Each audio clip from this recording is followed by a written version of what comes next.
ठीक है परफेक्ट। मैं ताजुद्दीन पठान आप सबका आवाज़ तुमची साथ आमची इस न्यूज़ पोर्टल पे आप सबका स्वागत करता हूँ। आज आप मुमरा के कुछ मुद्दों पे हम सीधी बातचीत आज सिर्फ राउत में हमसे कुछ मुद्दों को लेकर सीधी बातचीत करेंगे, तो आप बने रहिए और देखते रहिए आवाज़ तुमचा साथ आमची। मैम सबसे पहले अस्सलाम वालेकुम। जिस हिसाब अभी मुमरा में दीपावली का त्यौहार चल रहा है, तो दीपावली के त्यौहार को लेकर आप मुमरा के नागरिकों को और देश के आवाम को क्या संदेश देना चाहोगे? मैं उनको दिली मुबारकबाद पेश करती हूँ और मैं तहे दिल से उनको मुबारकबाद पेश करती हूँ। मैम जिस हिसाब से मुमरा में एजुकेशन पे काम होना चाहिए या जिस हिसाब से मुमरा में डेवलपमेंट को लेके काम होना चाहिए, वो कहीं ना कहीं आज भी नहीं देखा जाता है और कहीं ना कहीं सिर्फ वादे किए जाते हैं, लेकिन वो वादों को पूरा नहीं किया जाता। तो उसको लेके आपकी क्या टिप्पणी रहेगी? देखिए यही वजह रही है कि हम जो है कल भी जो है एनसीपी पार्टी में थे और आज भी हम एनसीपी पार्टी में हैं, लेकिन इसमें दो गुट हो गए। एक आवार साहब की पार्टी हो गई, एक नजीब मुल्ला साहब के साथ है अजीत दादा की पार्टी हो गई। तो अजीत दादा से जुड़ने का मकसद ही यही है कि हम चाहते हैं कि हमारे मुमरा शहर का विकास हो। सिर्फ सेकुलर बोलकर कोई सेकुलरिज्म की बात करके जो है शहर के लिए सेकुलरिज्म का काम नहीं करते। ये हमें साफ दिखाई दे रहा है, हमारे आंखों के सामने दिखाई दे रहा है। कुछ लोगों के आंखों पे पट्टी पड़ी होगी क्योंकि एक तरफ कलवा है, एक तरफ दीवा है और बीच में मुमरा है। उसके बावजूद भी आप देखोगे तो कलवा में कचरे की कहीं पे वो गंदगी आपको शहर में दिखाई नहीं देगी। दीवा में आपको जो है अभी नया डेवलप हुआ है, उसके बावजूद भी आपको वो सब चीज़ नहीं दिखाई देगी।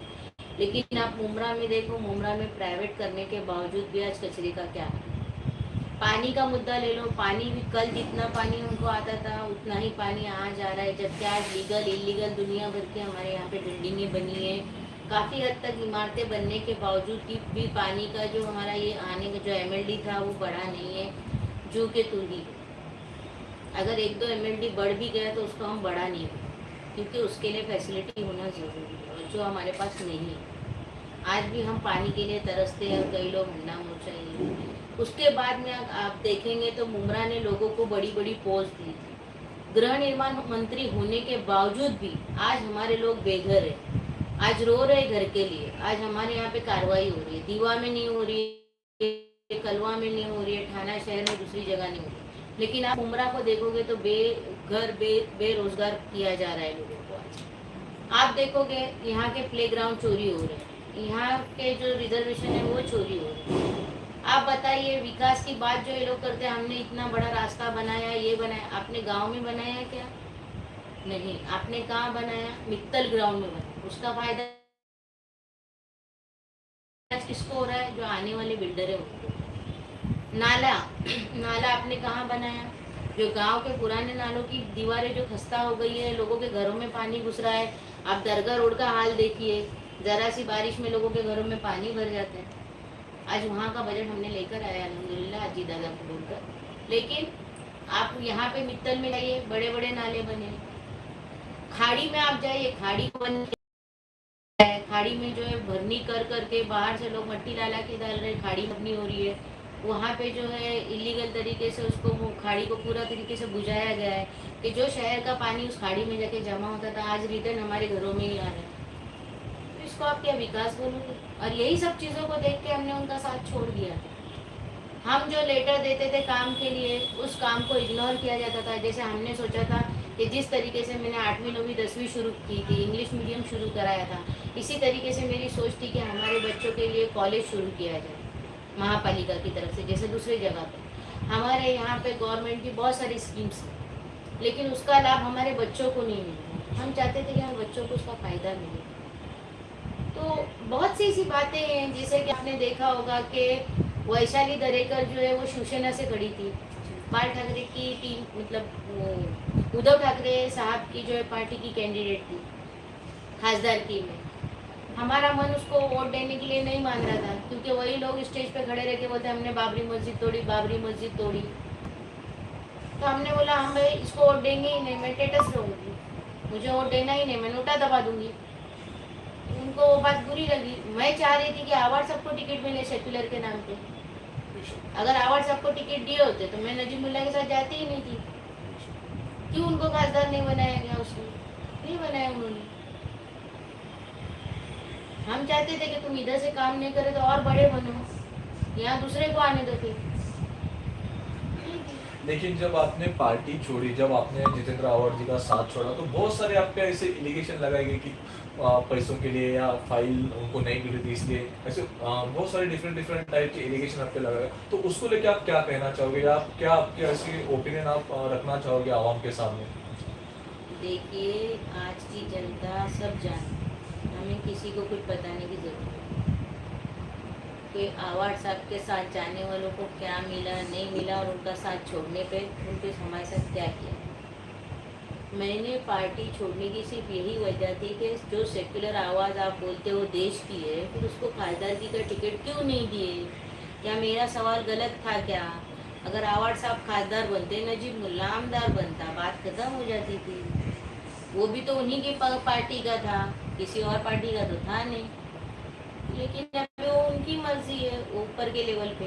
लेकिन आज क्या हो रहा है कि आज माहौल ये बनाया जा रहा है कि हम गलत है, हम फाइलों के लिए जा रहे हैं। भाई हम नगर से होकर हम फाइलें खुद ही बनाते, तो फाइलें इधर उधर जाने का सवाल क्या आया? ये लोगों की अपनी अपनी सोच है। हम कल जहाँ थे हम आज भी वही हैं। किसके पास बंगले गाड़ी आ रही है, कौन कहाँ जा रहा है, बोलिए। मैम, जैसा कि हमने देखा है मुमरा में जब जितने भी सत्ताधारी पार्टियां हैं, हम सबसे सवाल किया है कि जो बजट आया था आपने उस पर क्या, किस कामों पे आपने खर्च किया है। लेकिन वो बोले कि हमने ड्रेनेज नालों पे हमने काम किया है, जो भी चीज़ें हैं वो सारी चीज़ें हमको बताते गए हैं। लेकिन जब मुमरा में 1 से 1.5 घंटा बारिश होती है तो पूरा नालों का पानी सड़कों पे आ जाता है और आवाम के घरों में चला जाता है। हर बार मुमरा के आवाम किस चीज़ों से परेशान है और किस चीज़ों को उनका सामना करना पड़ता है हम सब देखते आते हैं, लेकिन फिर भी वो सारे परेशानियों का हल आज भी नहीं निकलता है। देखिए, अभी ये जो आप नालों की बात कर रहे हैं, तो इसका बजट हमने जो लेकर आए, ये बजट हमको जो मिला ये बारिश के टाइम में, और बारिश का वक्त ऐसा रहता है कि इस वक्त नालों को तोड़ा नहीं जा सकता। नालों का अगर आप रिपेयर काम भी करने जाओगे या कोई भी काम करने जाओगे, आपका कॉन्क्रीट वगैरह बह के चला जाएगा। अभी भी बारिश हो सकती है, उसका क्या टाइम टेबल हमको पता नहीं रहता। तो अभी बारिश के बाद उनके काम होने ही वाले, जैसे अमृतनगर कब्रस्तान का काम है जो मेरे वार्ड में, वार्ड नंबर 32 में। फिर हमारा जो खड़ी मशीन का जो रास्ता धंस गया था, हालांकि काम टीएमसी ने की थी, वो रोड वाले को जो है नोटिस भेजना चाहिए था, क्योंकि कोई भी रास्ता जो है कम से कम 2-2.5 साल तो टिकना चाहिए। वो साल भर भी नहीं हुआ था और वो रास्ता पूरा धंस गया था। वो रास्ते के लिए हमने बजट लाए। फिर उसके बाद में जो है श्रीकांत शिंदे साहब से अपला दवाखाना का बजट लाया, जहाँ वहाँ अपला दवाखाना बनाया है। फिर उसके बाद में शौचालय के लिए बजट लाया हमने। फिर उसके बाद में बहुत से रास्तों के काम हो रहे, गटर के काम हो रहे, पानी के जो काम रुके पड़े थे, टाकियों के काम जो रुके पड़े थे, वही चालू सब काम शुरू कर दिए। मैम, मुमरा के आवाम के लिए जो सबसे ज़रूरी चीज़ है वो है एजुकेशन। एजुकेशन जहाँ पे हम बैठ के एजुकेशन लेते हैं, जो जिसको विद्येचे घर कहा जाता है, विद्येचे माहेर घर कहा जाता है, उस स्कूलों की जो हालत आज के दिनों में है, जिस हिसाब से उसको मेंटेन करना चाहिए उस हिसाब से वो मेंटेन नहीं। कहीं भी छत गिर के बच्चों को इंजरीज होने का डर हमेशा सताते रहता है। तो ये सब चीज़ों को लेकर आप क्या टिप्पणी दोगे मैम? देखिए, हमने स्कूल के लिए 2 मरतबा बजट लाया। श्रीकांत शिंदे साहब का मैं शुक्रिया अदा करती हूँ, एकनाथ शिंदे साहब का मैं शुक्रिया अदा करती हूँ। उन्होंने 2 मरतबा फंड दिया स्कूल। रिपेयर वर्क करने के लिए इन्हीं के कॉन्ट्रैक्टर रहते हैं। अब कैसा है, वो आमदार है, अधिकारियों पे प्रेशर है, हमें तो काम करना है। उसके बाद में अभी हमने नई स्कूल के लिए बजट लाया है, 17 करोड़ का बजट है। ग्राउंड +3 की इमारत बनेगी, वहाँ पे जो है सिस्टमेटिक आगे कॉलेज भी इंशाल्लाह ताला हम लोग शुरू कराएंगे। एक बार इमारत बन जाए, जहाँ तक हो सकता है। लेकिन मैम, ये इमारत का काम चालू हुआ कि क्या अभी खाली से नहीं प्रोसेस नहीं चल नहीं, रहा है? कैसा है कि अभी उसका टेंडर निकलेगा, टेंडर के बाद में इंशाल्लाह ताला काम शुरू। तो मुमरा के बजट आ आवाम, गया। मुमरा के आवाम को कहीं ना कहीं नया कॉलेज मिलने की हाँ। उम्मीद है। महापालिका का टीएमसी। जी। और मैम, और जहाँ तक एजुकेशन के बारे में बात है, तो पहले मुमरा में अगर आप मालूमात लोगे तो पहले 1ली से 7वीं तक ही स्कूल थे। 8वीं से तक 10वीं शुरू कराने वाली मैं ही हूँ। थाना राबोड़ी के साथ हमारे महापालिका में जो ये किया था, और पेपर वर्क वगैरह मैंने ही कराए थे।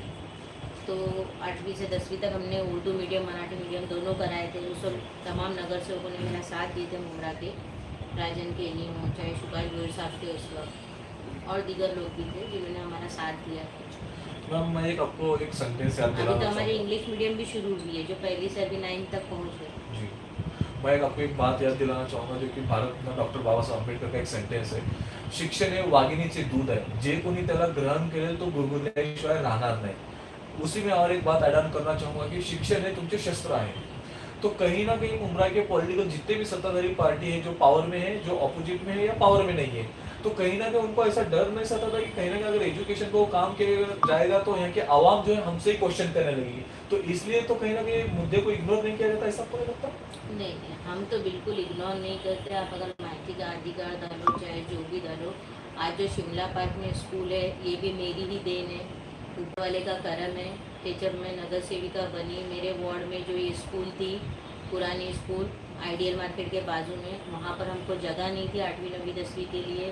तो इसके सिलसिले में मतलब वहाँ पे जब हमने आगे फॉलोअप किया कहाँ कहाँ रिजर्वेशन है, तब हमको पता चला कि 1996 से यहाँ पे रिजर्वेशन पड़ा हुआ है लेकिन कोई ध्यान नहीं दे रहा। 2008 में हमको जंत्रे साहब ने सपोर्ट किया और उसके बाद में हमने वहाँ पे, और हॉस्पिटल के लिए टोकन बजट हमारे पास नहीं था, तो उस वक्त संजू नाइक साहब ने उनके फंड में से हमको टोकन भेजा। मैम हॉस्पिटल, स्टेडियम और वो जो पूरी स्कूल की इमारत है वहाँ पे रिजर्वेशन, जो सीवरेज का भी पूरा ही है, उसी वक्त में वो सब काम शुरू। जैसे कि पिछले दिनों में हमने देखा प्लेग्राउंड को लेके मुमरा के यंग यूथ, सारे सीनियर सिटीजन, बच्चे प्रोटेस्ट निकाला गया था, तो प्लेग्राउंड को लेके आपकी क्या टिप्पणी रहेगी मैम? देखिए, जो ज़मीन चोर, सॉरी, जो ज़मीन मतलब खाते हैं जी। रिजर्वेशन के प्लॉट को, जो रिजर्वेशन चेंज कर रहे हैं आजकल नया जो ट्रेंड चला है, तो उनको सोचना चाहिए कि आने वाले कल में हमारे भी बच्चे इसी शहर में रहेंगे, तो उनको हम क्या देंगे। देखो, हम तो मर के चले जाएंगे, हमारे बच्चों को आगे क्या। सियासत वही चलते रहती है, आज हम हैं, कल कोई और है, परसों कोई और, लेकिन हमने जो किया है वो हमारे बच्चों के आगे आने, ये शहर को हम जो देंगे वो हमारे बच्चों को फ़ायदा देगा। तो इसके लिए उन्होंने भी सोचना चाहिए कि हम क्या कर रहे हैं। देखिए, गरीबों के बच्चे प्राइवेट इसमें जा सकते हैं क्या? आज जो प्लॉट दूसरों को दिए जा रहे, जब स्टेडियम इतना बड़ा था तो वहाँ पे भी वो लोग कर सकते थे। तो ये जो एक सादा सा प्लेग्राउंड था, तो इसको दूसरों को देने की ज़रूरत नहीं थी 5 एकड़ का। मैम जिस हिसाब से उस पे चार्जेस एक अप्लाई तरीके से किए, वो बिक ही गया ना, आपने प्राइवेट कर दिया मतलब वो बिक गया। अब आपको कोई अपनी प्राइवेट प्रॉपर्टी में फ्री में आने देगा क्या? नहीं आने देगा। जो हाल आज हॉस्पिटल का आपको दिखाई दे रहा है, हॉस्पिटल में बोलते हैं ऑपरेशन हो रहे, किसके हो रहे? जिसके राशन कार्ड है। योजनाओं में तो कालसेकर में भी होते थे ऑपरेशन। मैडम चोरी किसने किया, नाम बताओ। काय की चोरी? जो आप बोले रिजर्वेशन की जो जगह मैंने बोला रिजर्वेशन में जो मतलब ऐसा होता है ना, तो वो एक जी। तरीके की चोरी ही हो गई ना भाई। मैम जैसा मुमरा में जिस हिसाब से जिस तेजी से नशा बढ़ते जा रहा है और उसको सबसे ज़्यादा यंग यूथ एडिक्ट होते जा रहा है, तो उसको लेके आपकी क्या टिप्पणी रहेगी? और हमने कुछ जनों पॉलिटिकल वालों का इंटरव्यू लिया, उन्होंने कहा कि हमको पता है नशा कहाँ से आता है, कौन बेचता है, सबको पता है, फिर भी हम इस पर कोई तरीके से एक्शन नहीं लिया, तो उसको लेके आप क्या कहोगे? अगर किसी को पता है तो उन्होंने कंप्लेंट करनी चाहिए। नशा बढ़ना नहीं चाहिए। बच्चों को देखो, आज हम दूसरे बच्चे हो या हमारे बच्चे हो, बच्चे ही हमारे देश का भविष्य, तो हमें चाहिए कि हमारा भविष्य इस तरीके से सेफ हो। और मैं सबसे अपील करूँगी, देखिए जनरेशन बच्चे ये भी है तो उन्हें भी सोचना चाहिए कि हमारे माँ बाप हमारे लिए दिन रात एक करते हैं, तो हम गलत रास्ते पे न जाएं। और अगर किसी को ऐसा दिखाई देता है और पता है तो उसमें कंप्लेंट करनी चाहिए। मैम एक सेंटेंस मैं यहाँ पे आपको बोलना चाहूँगा, man is born to adversity not to cry. माणूस हा जन्माला येतो तो रडण्यासाठी नव्हे तर लढण्यासाठी। मुंबई की आवाम आज भी कहीं ना कहीं बेसिक मुद्दों को लेकर स्ट्रगल कर रही है, जैसा एजुकेशन हुआ, पीने का पानी हुआ, हेल्थ को लेकर जिस हिसाब से उनको फैसिलिटी प्रोवाइड करना चाहिए वो आज भी कहीं ना कहीं प्रोवाइड नहीं की जा रही है। तो उसको लेकर आपकी क्या टिप्पणी रहेगी? देखिए, लोग गुमराह धर्म का जो चश्मा चढ़ा है इसको हटाना बहुत ज़रूरी है, क्योंकि लोगों ने सेक्युलर के नाम पे वोट लिए हैं, काम के दम पे वोट नहीं मांगा है। तो ये हमारी जनता को समझना चाहिए। और सेक्युलर पार्टी कौन है, सेक्युलर आदमी कौन है, हमारा काम कौन करेगा, ये भी ध्यान में उन्होंने रखना चाहिए। क्योंकि देखिए आज बोलते हैं कि उद्धव ठाकरे सेक्युलर है, लेकिन उसने तो ऐसा सेक्युलर वाला कोई काम नहीं किया। अजीत पवार बोले बीजेपी से जुड़ा हुआ है, लेकिन अजीत पवार ने जो है हमारे जब जानवर वगैरह पकड़े जा रहे थे, हमारे मुस्लिम भाइयों को मारा जा रहा था, पीटा जा रहा था, तो उस वक्त में कई लोग जो है अजीत दादा के पास डेलीगेशन लेके गए और उन्होंने उस बात का हल भी निकाला। उसी तरीके से आपने देखा होगा कि वो दरगाह के पास जो मामला हुआ था, तो वहाँ पर भी अजीत दादा खुद गए थे और वहाँ के लोगों को राहत दी गई। और जो सेक्युलर बोल रहे थे वो तो अभी जाने। उसके बाद में वक्फ बोर्ड की जब बात आई, तो वक्फ बोर्ड के वक्त में जो सेक्युलर बोल रहे थे वो सब आमदार वहाँ खासदार वहाँ पे थे ही नहीं उस मीटिंग में। उस वक्त में भी अजीत दादा ने ही कमेटी बनाने लगाई और उस कमेटी में ओवैसी साहब है, इकरा हसन मैडम है और जो दिगर मुस्लिम लोग हैं। तो आप सेक्युलर किसको बोलोगे? जब हालात खराब थे उस वक्त में अजीत दादा ने बम्बई में एक बहुत बड़ी अफ्तार पार्टी रखी थी, तो आप सेक्युलर किसको बोलोगे? सेक्युलर की बात करने वाले जो लोग रहते हैं वो सिर्फ बात करते हैं, उसका नतीजा भी दिखना चाहिए ना। अब लाड़की बहन योजना के लाभ मिलता है तो वो सिर्फ हिंदू औरतों को मिल रहा है क्या? मुस्लिम लेडीज को भी मिलता है, तो वो किसकी देन है? आज अजीत दादा वहाँ पे सेक्युलर के नाम पे है, इसलिए अजीत दादा ने बोला ना कि आप अगर हिंदू को दोगे, तो कई लोगों ने ऑब्जेक्शन भी लिया था कि मुसलमानों में एक आदमी की 2-2, 3-3 बीवियाँ रहती है, उनके बच्चे बहुत रहते हैं, उनकी लड़कियाँ बहुत रहती है, तो आप उनको इसका लाभ मत दो। मैं उसमें एक बात ऐड करना चाहूँगा। आप ही के पार्टी के एक नेता ने कहा कि हिंदू दुकानों से ही सामान खरीदी किया जाए, मुसलमान दुकानों से सामान ना लिया जाए। तो ये कहीं ना कहीं एक तरफ लाड़की बहनों को उसकी सुविधा भी दिया जाए और कहीं ना कहीं ये देखिए अपनी अपनी सोच रहती है। अजीत दादा ने उसको नोटिस भेजा और उसको बोला कि आप जो है हम लोग हमारी सेक्युलर हम विचारधारा पे चलने वाले लोग हैं, हम सब जात धर्म के लोगों को साथ में लेके चलने वाले लोग हैं, मैं ऐसा वक्तव्य बर्दाश्त नहीं करूंगा, मैं ये बात बर्दाश्त नहीं करूंगा। उन्होंने उसको नोटिस दिया और हो सकता है कि संग्राम जब तक जो है वो बीजेपी पार्टी में जाना चाहते होंगे, उनकी विचारधारा पे चलना चाहते होंगे, तो हम उसको कुछ नहीं कर सकते, लेकिन उनको नोटिस तो दे रहे हैं ना। जाने वाले हैं बीजेपी, ऐसा हमने मीडिया के जरिए से, सूत्रों के जरिए से जो सुनने में आता है, जो हमने टीवी पे इस पे देखा है, उस हिसाब से हम बता रहे, क्योंकि वो कहीं और रहते हैं, मैं कहीं और रहती हूँ, तो उनकी क्या सोच है इस पे मैं कुछ नहीं बोल सकती हूँ। लेकिन जो उन्होंने गलत बात की है, इसको मैं मतलब इसका निषेध करती हूँ। उन्होंने गलत बात की, उन्होंने ऐसी बात नहीं करनी चाहिए। लेकिन कहीं ना कहीं जब कोई देखिए आप ये दिखा रहे हो कि संग्राम जगताप क्या बोल रहा है, आप ये क्यों नहीं दिखा रहे हो कि अजीत दादा मुसलमानों के लिए क्या कर रहे हैं? आज मुस्लिम पार्टियां किसके पास मदद के लिए जा रही है, क्यों जा रही है, वजह क्या है? आप वो भी तो दिखा सकते हो, आप वो क्यों नहीं दिखाते हो? ये की कॉइन के दो बाजू है, हाँ, तो दोनों भी हम पैरेलल दिखा रहे हैं। दोनों सिक्के आपको दिखाना चाहिए। आपको गलत है तो फिर आप तो वही कहना है मुझे कि आप सच का साथ दो और सच को दिखाओ। ये सेक्युलर के नाम पे जो लोग हम लोगों को गुमराह कर रहे हैं, आज देखिए अविनाश यादव क्या बोला था, मैं मुमरा में आके भोंगे उतारूंगा मस्जिदों के। आज उसके बाजू में हमारे बड़े नेता बैठ रहे हैं। क्या ये सही है? क्या ये सेक्युलर की बात है? अविनाश यादव बोला था हमारी दरगाह इलीगल है, उसको तोड़ना पड़ेगा, मैं जाके दरगाह तोड़ूंगा। क्या वो सेक्युलर है? किसको सेक्युलर बोलोगे? लेकिन कहीं ना कहीं आप बताओ ना कि यही राज ठाकरे तुमको कलवा में आके गालियां दे रहा है, यही उद्धव ठाकरे साहब बोल रहे कि हमने बाबरी मस्जिद तोड़ी, मुझे गर्व है, इसको सेक्युलर बोलोगे? तो आवाम ने भी कहीं ना कहीं उनको नाकारा है ना। नाकारा आवाम ने कहा है, सेक्युलर के नाम पे तो लोग वोट ले रहे। हमारी में अभी जो माहौल बनाया जाता है, जो किया जा रहा है, लोगों ने समझना चाहिए। इलेक्शन को देखते हुए लोग क्या क्या कर रहे हैं और आज हमारे शहर के हालात क्या है, आज हम लोग किस तरफ जा रहे हैं। लेकिन जब त्योहार आता है, जैसा दीपावली आती है, रमजान ईद आती है, तो कहीं ना कहीं फेस्टिवल के सामने ऐसे हेट स्पीच देना ये लाजमी लगता है। देखिए वो तो एक पॉलिटिक्स का हिस्सा बन गया है अभी, खास करके बीजेपी की विचारधारा वालों का। उनका तो एक ट्रेन ही बन गया है कि मुसलमान को गाली दो और बड़े। उनको इजी राजनीति लगती है ये, क्योंकि लोग जो है अगर समझदारी से काम ले तो मुझे लगता है कि उनका ये नहीं चलेगा, लेकिन अभी देखते हैं क्या होता है। जिस हिसाब से आज का पॉलिटिकल पार्टी वालों का जो हेट स्पीचेस का दौर चल रहा है, वो सारे हेट स्पीचेस का कहीं ना कहीं असर स्कूल के बच्चों पे, यूनिवर्सिटी के बच्चों पे और कॉलेज के बच्चों पे, उनके जहन में ये मजहबी बातों का जहर भरा जा रहा है। तो ये हाँ, ये तो ट्रेनों में भी दिखाई देता है, हमारे साथ भी होता है, हम भी बुर्का पहन के जाते हैं बाहर। हम लोगों को ये दिखता है, सब नहीं दिखता, ऐसी बात ही नहीं है। और हम इसीलिए बीजेपी की विचारधारा को पसंद ही नहीं करते, ना बीजेपी को पसंद करते। सत्ता जो है वो किसी एक पक्ष को लेके सत्ता बैठती है, तो सत्ता को समर्थन दिया गया, सत्ता को अपना मतलब सत्ता के जो हैं उनको अपनाया नहीं गया, या उनका विचारधारा को अपने अंदर नहीं लाया गया।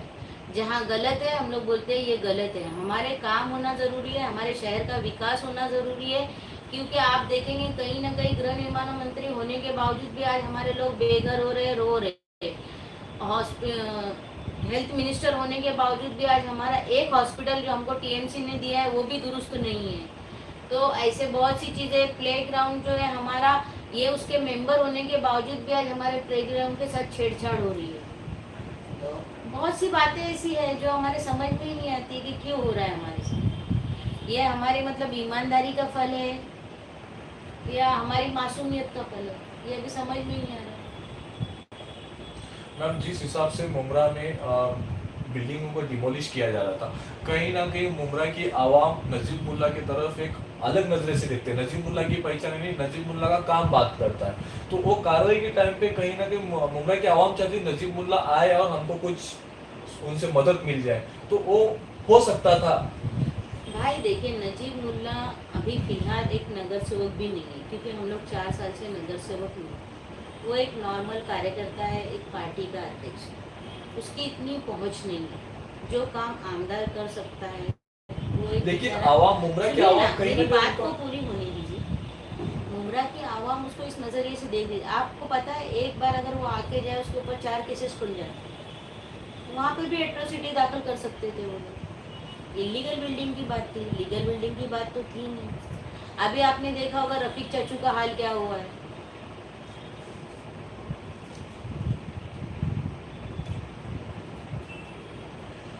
और मैम, आखिरी सवाल रहेगा, अभी आने वाले मनपा इलेक्शन में आप किस मुद्दों को लेके आवाम के बीच में जाओगे, या जब आप जीत के आओगे तो किस मुद्दों पे आप फर्स्ट प्राइवेसी पे काम करना चाहोगे? देखिए, हम 15 साल से काम कर ही रहे। आज मुझे नगर सेविका के 15 साल हो गए, और एक्स्ट्रा जब हम 4 साल से नगर सेवक नहीं है। इसके पहले भी मेरे खानदान वाले जो है समाज सेवा कर ही रहे थे, और आगे भी नहीं, लेकिन ऐसी 3 जो चीजें रहेगी तो आप किसको फर्स्ट प्राइवेसी देना चाहोगे? देखिए, मुझे स्लेटर हाउस जो है, इसमें स्लेटर हाउस आने से कैसे है कि हमारे लोगों को रोज़गार मिलेगा। हमारा जो प्लेग्राउंड बच्चों को मिलना चाहिए, जिसके पीछे हमारी मेहनत चल रही है। हॉकर जोन होना चाहिए, जो ट्रैफिक हमारी बेवजह की हो रही है, लोगों को परेशानियाँ हो रही है। एक ब्रिज होना चाहिए। अगर एक फ्लाईओवर रहता तो बड़े शायद। नेता ने एक फ्लाइंग हॉकर्स जोन की बात की थी, वो आज भी मुमरा के हॉकर्स इंतजार कर रहे हैं, तो वो कहीं ना कहीं मुमरा के आवाम को देखने मिलेगा। हैंगिंग मार्केट Hanging मैं भी कई दिनों से ढूंढ रही हूँ, नहीं मिलेगा तो आपको पता। तो आज जितने भी हमने सवाल आसिफ मैम से किए, वो सारे सवाल के जवाब हमको सरलते से मिले। तो ऐसे ही लाइव अपडेट्स देखने के लिए देखते रहिए आवाज़ तुमसा साथ आमचे। Thank you so much. Madam, कुछ क्वेश्चंस आ रहे हैं लाइव पे। आपने मौलाना को लेकर कुछ ऐसा बयान दिया था क्या, जिसमें कुछ क्वेश्चन है कि आप राजनीति करो ठीक है, लेकिन उलमाओं को बोलो मत, अच्छा नहीं होगा। इसका जो जवाब होगा हम उसका इलेक्शन में देंगे। तो कुछ इस तरह के कमेंट्स आ रहे हैं, उस पर क्या बोलना चाहेंगे आप? देखिए, मैंने मेरी बात को क्लियर कर दिया है। एक पर्टिकुलर पार्टी के ऑफिस पे बैठ के एक आदमी ने बताया है कि हम आपको इलेक्शन में बताएंगे, यानी एक तरीके से उन्होंने धमकी दी। ठीक है, इज्जत जिल्लत अल्लाह के हाथ है। अगर मेरे नसीब में जीत रही तो मैं जीतूंगी, हार रही तो बोल नहीं सकती। ये तो अल्लाह की मर्ज़ी है, क्योंकि राजनीति ऐसा मेरा कोई पेशा या फिर कोई वो नहीं है, जज्बा नहीं है। नहीं, मुझे उससे मेरा घर चला है। बस मेरा रब अगर मुझे इज्जत दे। रही बात उलमाओं की, तो मैं उनकी बहुत कदर करती हूँ। और एक आलिम ऐसा रहता है कि जिसको तमाम बातों की जानकारी रहती है, और वो सच का साथ देके उसके लिए फ़ैसला करता है। हमारे उलमा जो है, मैं उनकी के बारे में कभी भी गलत बात नहीं करूँगी, क्योंकि मैं भी एक ईमान वाली औरत हूँ। अल्लाह का एहसान है, इतनी तो मुझे भी समझ है। मैंने गूंगा मौलाना उन लोगों को बोला जो इलेक्शन पीरियड में जो है माइक ले लेके दाढ़ी टोपी रखते हुए, जिनके पास कोई सर्टिफिकेट नहीं, गली गली घूम के हम लोगों को जो है बात कर रहे थे कि हम लोग गुस्ताखी